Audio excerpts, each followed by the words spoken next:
اچھا جی، عشرہ ذی الحجہ میں کرنے کے کام۔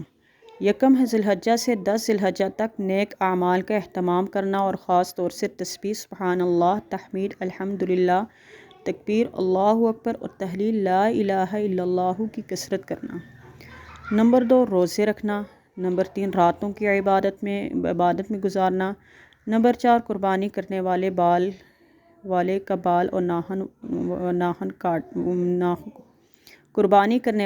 بال اور ناخن قربانی کے بعد کاٹنا۔ نمبر 5، تکبیر تشریق پڑھنا۔ اچھا جی، تکبیر تشریق کن الفاظ میں پڑھنا ہے؟ اللہ اکبر، لا الہ الا اللہ، واللہ اکبر وللہ الحمد۔ کب پڑھنا ہے؟ ذی الحجہ کی 9ویں تاریخ کی فجر سے ذی الحجہ کی 13 تاریخ کی عصر تک ہر فرض نماز کے بعد۔